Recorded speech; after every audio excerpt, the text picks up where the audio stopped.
안녕하세요. 이대 목동병원 혈액종양내과 전담간호사 김에스더입니다.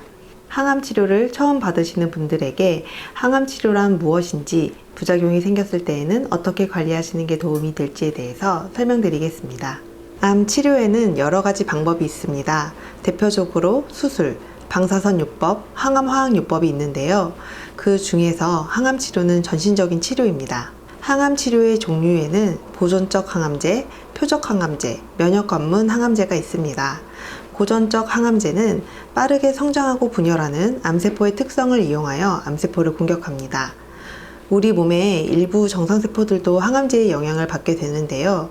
주로 골수세포, 입안부터 소화기계, 항문까지 연결되는 점막세포, 피부의 상피세포, 모공세포, 생식세포들이 여기에 해당되며 이와 관련된 부작용들이 주로 나타나게 됩니다. 표적 항암제는 변이된 유전자를 타겟으로 특정 암세포만 공격하여 정상세포의 손상을 최소화한다는 장점이 있습니다.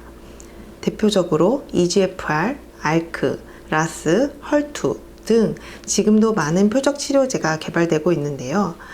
표적 항암제는 암의 종류, 병기, 분자 생물학적 특성에 따라 표적 치료제 여부를 결정하게 됩니다. 면역관문 항암제는 암세포 주위에 존재하는 면역세포를 이용하여 암세포를 공격하는 항암제입니다.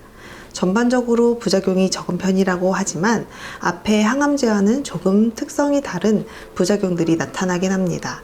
때문에 지속적인 모니터링이 필요하고 다양한 암종에서 사용되고 있습니다. 이렇게 항암제는 여러 가지 방법으로 암세포를 공격하고 전신적으로 작용을 합니다.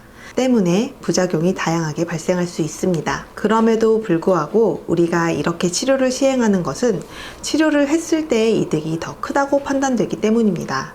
암 치료는 수술을 기준으로 전에 시행하면 선행항암화학요법, 후에 시행하면 보조항암화학요법이라고 부릅니다.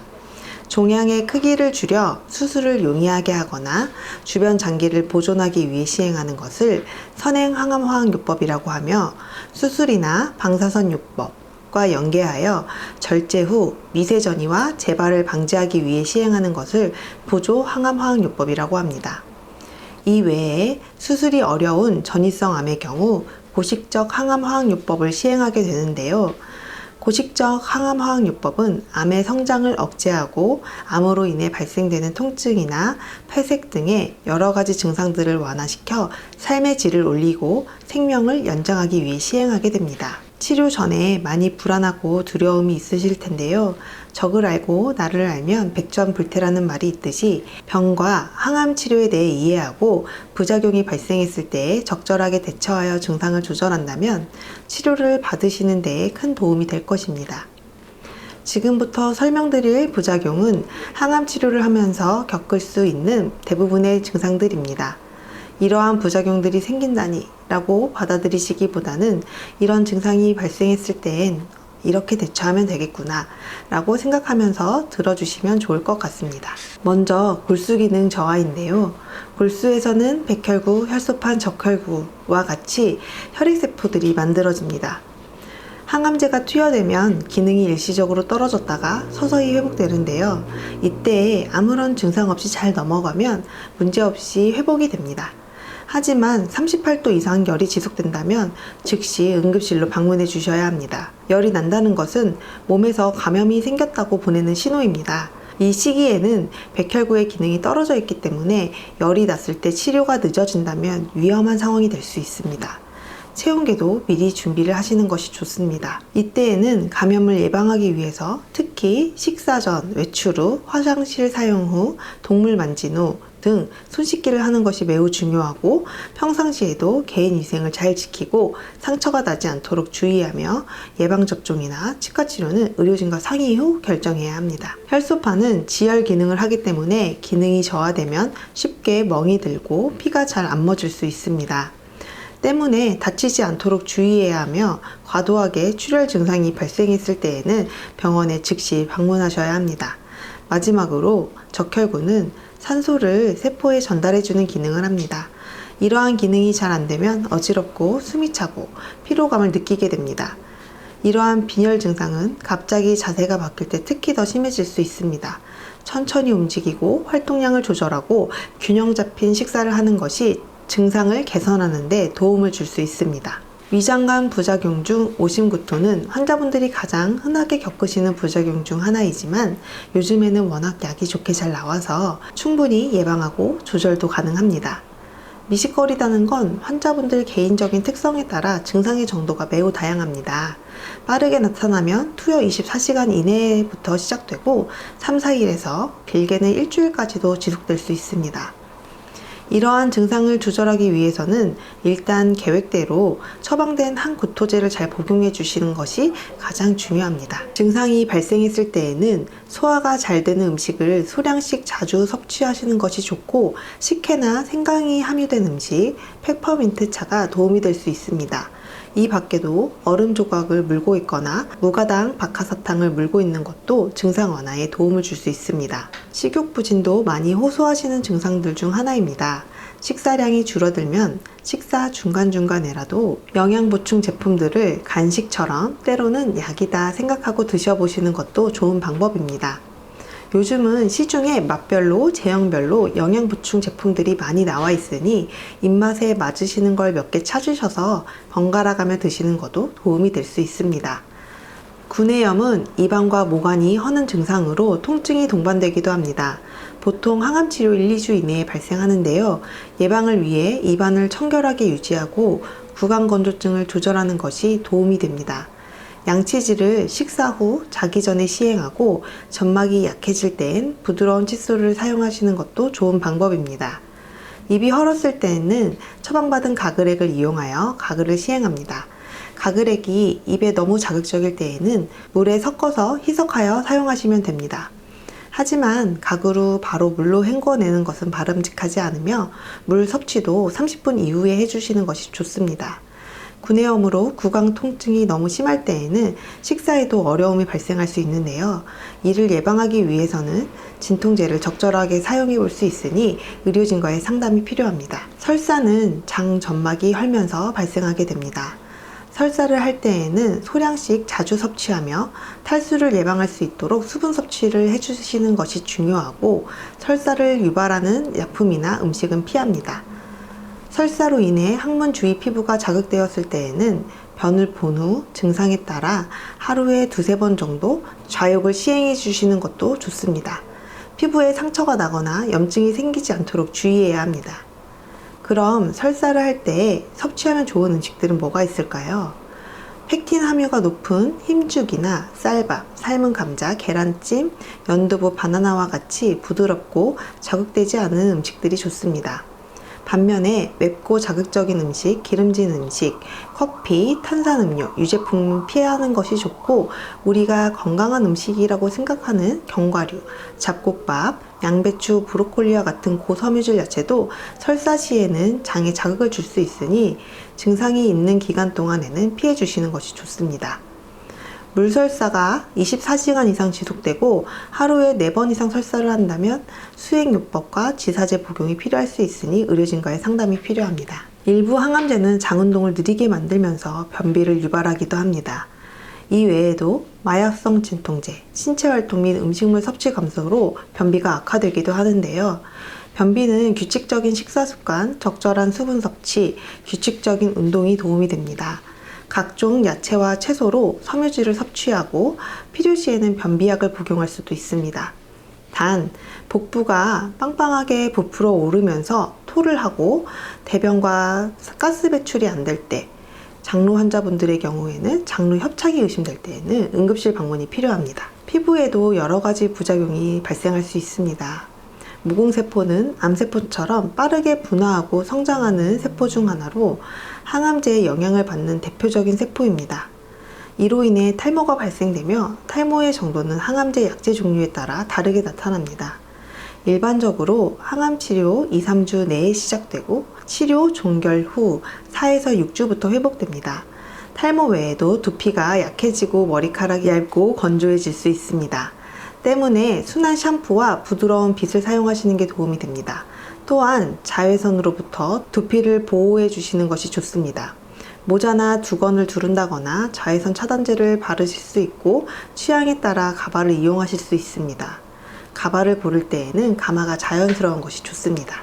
피부의 상피세포도 영향을 받기 때문에 항암제에 따라 피부 발진, 두드러기, 여드름 모양의 발진, 건조감, 가려움증과 같은 피부 부작용이 나타날 수 있습니다. 증상이 심한 경우 증상 조절을 위한 약제를 사용하거나 치료 계획을 변경할 수 있기 때문에 반드시 의료진과의 상의가 필요합니다. 피부 부작용을 예방하는 가장 좋은 방법은 피부를 청결하고 건조하지 않게 하는 것입니다. 보습제를 자주 바르고 실내 환경을 너무 건조하지 않게 유지하는 것이 좋고, 면 소재의 옷을 여유 있게 입어 너무 꼭 조이거나 자극되지 않도록 하는 것이 좋습니다. 탈취제, 향수, 파우더도 자극이 될 수 있으니 되도록 사용하지 않는 것이 좋습니다. 그리고 날 면도기보다는 전기 면도기를 사용하시는 것이 좋습니다. 손발톱은 약해지는데요. 주로 검게 착색이 되고 누렇게 변하며 표면에 줄이 생기고 딱딱해질 수 있습니다. 때때로 손 발톱이 들뜨고 쉽게 부서지고 심한 경우에는 빠지거나 손 발톱 주변으로 염증이 생길 수 있습니다. 때문에 손발톱을 보호해 주시는 것이 필요한데요. 집안일이나 손을 쓰는 작업을 많이 할 때에는 장갑을 착용하여 손을 보호하고, 평상시에 신발을 신을 때에도 양말을 신고 신발을 신고 신발도 꽉 끼지 않고 쿠션이 두툼한 것을 신는 것이 좋습니다. 일부 항암제는 피부에 착색을 일으킵니다. 특히 햇빛에 노출되는 부위에 민감하게 나타나는데요. 자외선 차단제를 꼼꼼히 잘 발라주시고 외출할 때에는 긴 팔, 긴 바지, 모자 등으로 자외선을 피하는 것이 좋습니다. 이러한 것들은 치료가 끝난 후 수개월이 지나면서 자연적으로 회복되는 부분이니 너무 걱정하지 않으셔도 됩니다. 항암제가 유출되면 유출된 주위의 피부 조직이 손상될 수 있습니다. 일부 항암 주사제는 혈관 밖으로 새어나가는 경우 염증이나 심한 손상을 일으킬 수 있습니다. 증상이 생겼을 때 적절한 조치를 시행하면 정상적으로 회복이 가능하지만 심한 경우 피부 이식이 필요할 수도 있습니다. 따라서 투여 도중 아프거나 붓거나 빨갛게 되는 경우 즉시 간호사 선생님에게 알려 조치를 취하시는 것이 옳은 방법입니다. 혹시 퇴원 후에도 집에서 주사 맞았던 부위가 빨갛게 되고 열감이 느껴지고 물집 같은 것들이 생기면서 피부가 벗겨진다면 즉시 병원에 방문하여야 합니다. 때에 따라서는 케모포트 같이 중심정맥관을 삽입하는 것도 좋은 방법입니다. 수족증후군은 항암제의 종류, 용량, 치료 기간에 따라 증상의 정도가 다양하게 나타나는데요. 수족증후군은 손과 발바닥에 피부 변화와 감각장애가 나타나는 증상으로 특별한 예방 방법은 없지만 적절한 치료로 증상이 더 악화되는 것을 예방하는 것이 중요합니다. 초기 증상은 손바닥이 붉어지고 붓고 저림감이 생기며, 증상이 심해지면 피부가 벗겨지고 물집, 통증이 발생하고 손발톱 주위에 염증이 생길 수 있습니다.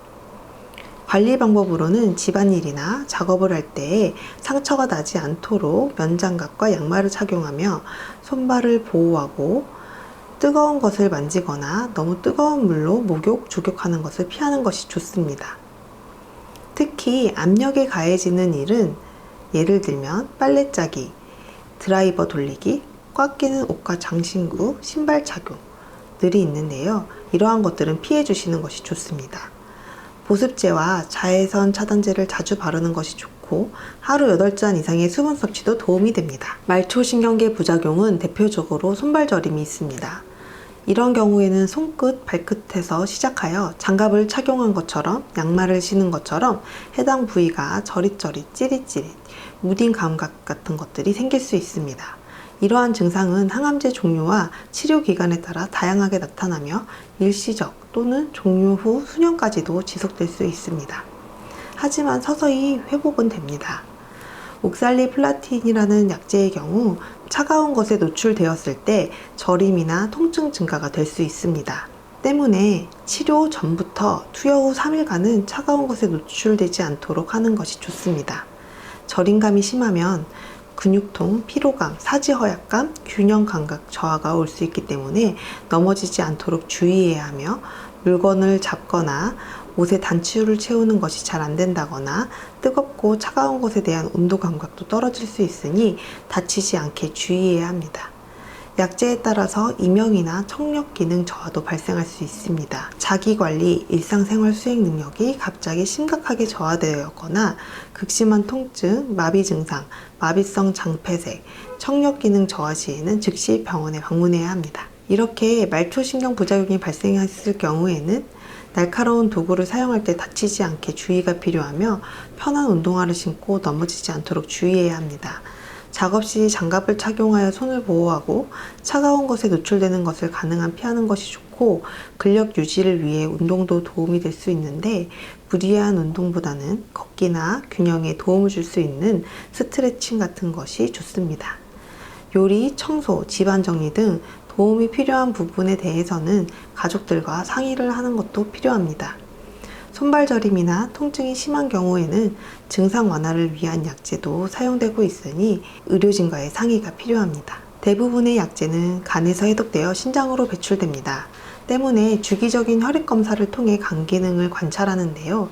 간 기능이 저하된 경우 항암제의 일정이 변경될 수 있습니다. 따라서 간 기능에 영향을 미칠 수 있는 민간요법, 예를 들면 한약이나 건강보조식품 같은 것들은 임의로 복용하지 말고 반드시 의료진과 상의 후 복용해야 합니다. 일부 항암제는 방광염이나 신장기능장애, 전해질 이상 등을 일으킬 수 있는데요. 때문에 신장기능 역시 혈액검사를 통해 주기적으로 관찰합니다.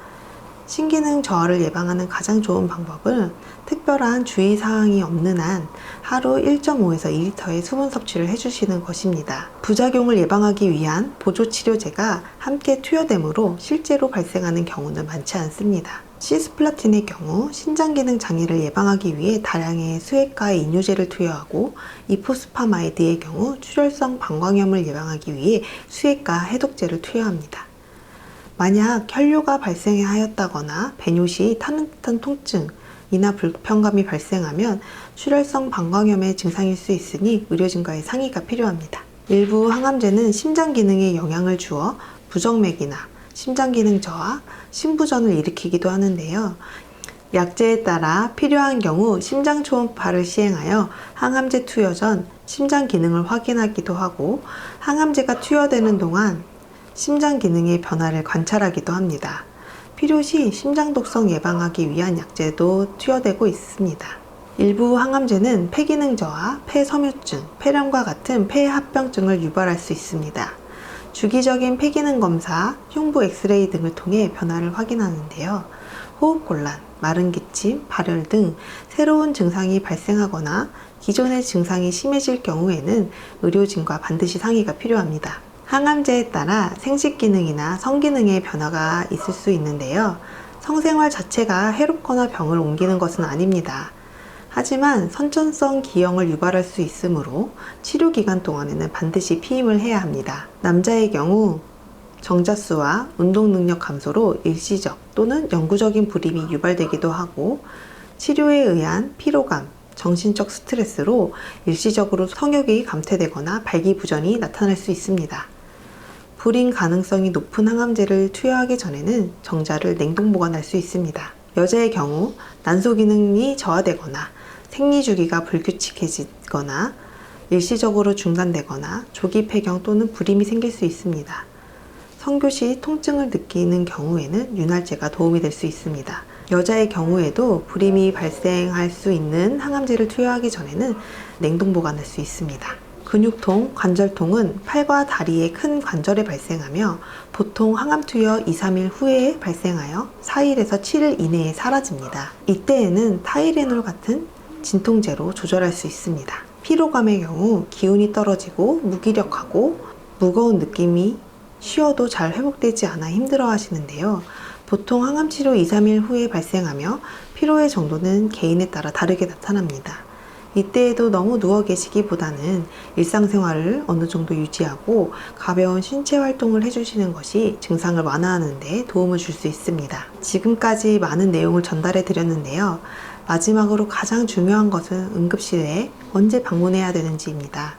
만약 38도 이상 고열이 1시간 이상 지속된다거나 조절되지 않는 출혈이 발생했다거나 조절되지 않는 극심한 통증이 지속될 때, 의식이 저하될 때, 하루에 8회 이상의 조절되지 않는 설사나 구토가 지속될 때, 24시간 이상 아무것도 먹지 못할 때에는 즉시 병원에 내원해야 합니다.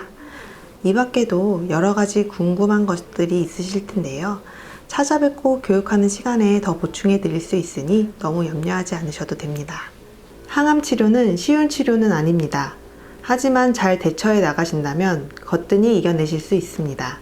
이대 목동병원 혈액종양내과는 항암 치료를 전문으로 하는 과로 암 치료의 여정에 큰 도움을 드릴 수 있습니다.